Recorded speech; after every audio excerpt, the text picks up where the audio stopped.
আল্লাহ তাআলার চোখ, হাত, পা যা কোরআন হাদিসে সাব্যস্ত তা বিশ্বাস করব, কিন্তু আল্লাহ তাআলার আকার আছে এটা বলবো না, এমন বক্তব্য কি সহি? ধন্যবাদ আপনাকে। খুব গুরুত্বপূর্ণ প্রশ্ন করেছেন। অবশ্য এই প্রশ্নটি অনেক দীর্ঘ আলোচনার দাবি রাখে।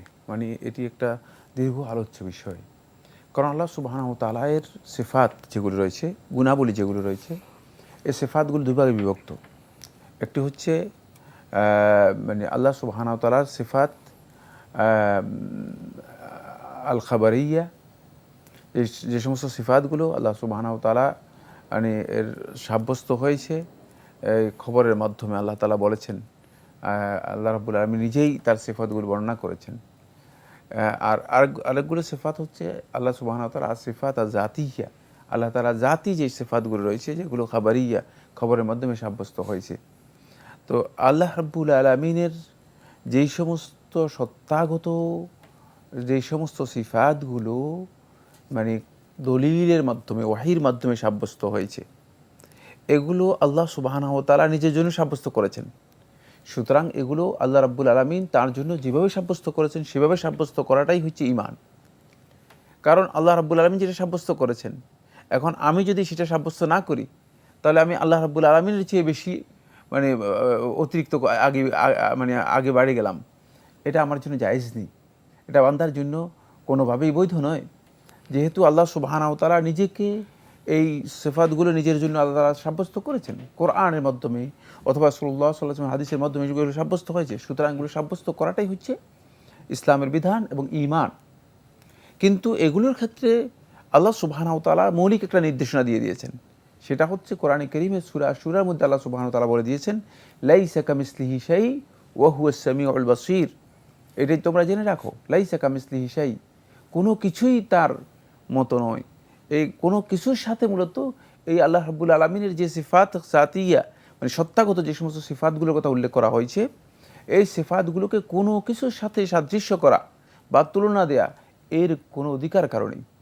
সুতরাং আল্লাহ তাআলার হাত সাব্যস্ত করবেন, কিন্তু আপনার হাতের মতো নাউজুবিল্লাহ, আপনি যে হাত পরিকল্পনা করতেছেন বা হাত কল্পনা করতেছেন, মানে যে হাত মানে আপনার মানে ব্রেনের মধ্যে যে হাত রয়েছে সেই হাতের সাথে আল্লাহ তাআলার হাতের কোনো সম্পর্ক নেই। আমরা জানি না আল্লাহ তাআলার হাত কেমন, কিন্তু আল্লাহ তাআলা সাব্যস্ত করেছেন, সেটা আমরা সাব্যস্ত করব।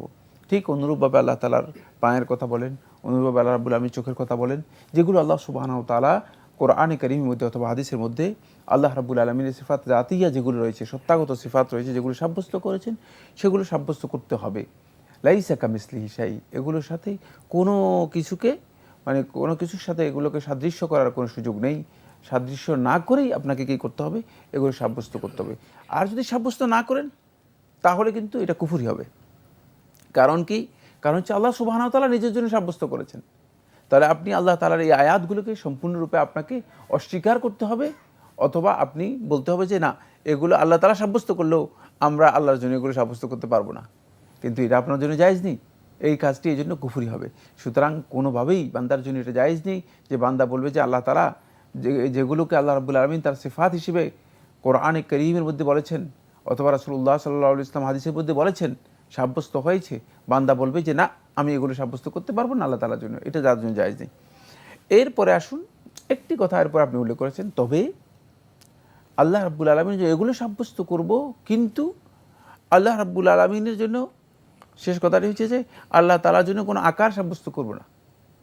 হ্যাঁ, এখানে আল্লাহ তাআলার জন্য আকারের কথা যদি বলেন, এই আকার বলতে আপনি যে অবয়বকে যে মানে কল্পনা করেছেন সেই অবয়ব যদি মনে করেন, অথবা আকার দ্বারা যদি জিসম দেহকে মনে করেন, মানুষের যে দেহ রয়েছে দেহ মনে করেন, তাহলে অবশ্যই আল্লাহ রাব্বুল আলামিনের কোনো দেহ নেই।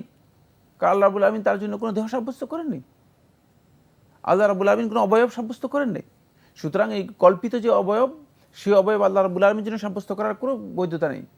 কিন্তু আল্লাহ সুবহানাহু ওয়া তাআলা যেহেতু তার সত্তা রয়েছে, সত্তার একটা আকার রয়েছে, যে আকারের কথা আল্লাহ সুবহানাহু ওয়া তাআলা হাদিসের মধ্যে বলেছেন, যে আকারের কথা হাদিসের মধ্যে সাব্যস্ত হয়েছে। আল্লাহ নিরাকার নন, না, নিরাকার তার আকার নন। আছে। তার আকার, সত্তার আকার রয়েছে, কিন্তু সে আকার কি আমরা জানি না। সে আকারের মানে অবয়ব, সে আকারের মানে কাঠামো অথবা গঠন ইত্যাদি, প্রকৃতি ইত্যাদি সম্পর্কে সামান্যতম কোনো জ্ঞান আমাদের নেই।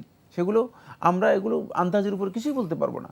কিন্তু হাদিসের মধ্যে আল্লাহ সুবহানাহু ওয়া তাআলা যেহেতু তার জন্য একটা আকার সাব্যস্ত করেছেন, তার সত্তার যে আকার রয়েছে সেটা আল্লাহ রাব্বুল আলামিনের কামা ইয়ালিকু বিজালালি ওয়াজহি, আল্লাহ রাব্বুল আলামিনের সত্তার সাথে যেটা সামঞ্জস্যপূর্ণ সেই ধরনের আকার তার জন্য সাব্যস্ত করতে হবে, যেহেতু এটা হাদিস দ্বারা সাব্যস্ত হয়েছে, রাসূলুল্লাহ সাল্লাল্লাহু আলাইহি ওয়াসাল্লামের একাধিক হাদিস দ্বারা সাব্যস্ত হয়েছে।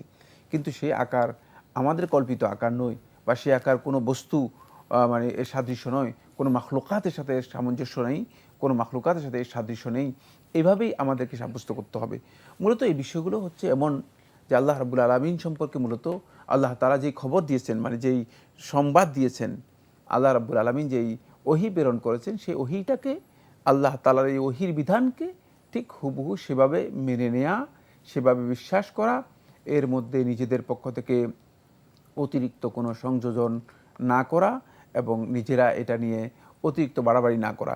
এখন আমাকে যদি কেউ বলেন আল্লাহ রাব্বুল আলামিন এই সিফাতগুলো কেমন, তখন এটাই আমি বলবো, ইমাম মালিক রহমতুল্লাহ আলাইকে যখন প্রশ্ন করা হয়েছে তখন ইমাম মালিক রহমতুল্লাহ বলেছেন আল ইস্তিওয়াউ মালুম, আল্লাহ রাব্বুল আলামিন যে আরশের উপর উঠেছেন এটা জানা, এটা কোরআনের মধ্যে আল্লাহ তাআলা বলেছেন সুম্মা ইস্তাওয়া আলাল আরশ, তিনি আরশের উপর উঠেছেন, এটা আল ইস্তিওয়াউ মালুম। সুতরাং ওয়াল কাইফু মাজহুল, কীভাবে উঠেছেন এটা একেবারেই অপরিচিত, কিচ্ছু জানি না আমরা। সুতরাং আমরা এই সম্পর্কে কোনো বক্তব্য দেওয়ার অধিকার রাখি না, যেহেতু আল্লাহ সুবহানাহু ওয়া তাআলা কোথাও বলেননি, রাসূলুল্লাহ সাল্লাল্লাহু আলাইহি ওয়াসাল্লাম কোথাও বলেননি কোন ধরনের, এটার ধরন কী হবে, এটার প্রকৃতি কী হবে, এটা কেমন হবে, এই ধরনের বক্তব্য দেওয়া কোনো সুযোগ নেই। শুধু তাই নয়, তারপর ইমাম মালিক রহমতুল্লাহ বলতেছেন ওয়াসুয়ালু আনহু বিদআহ, এবং এই কাইফিয়ত সম্পর্কে, এই ধরন সম্পর্কে প্রশ্ন করা এটাও বিদআত, প্রশ্ন করার সুযোগ নেই। সুতরাং এটাই হচ্ছে এখানে মূল কথা। আমরা এক্ষেত্রে কোনো প্রশ্ন করব না, বরং যেভাবেই ওহীর মাধ্যমে এসেছে সেটাই আমরা মেনে নেব।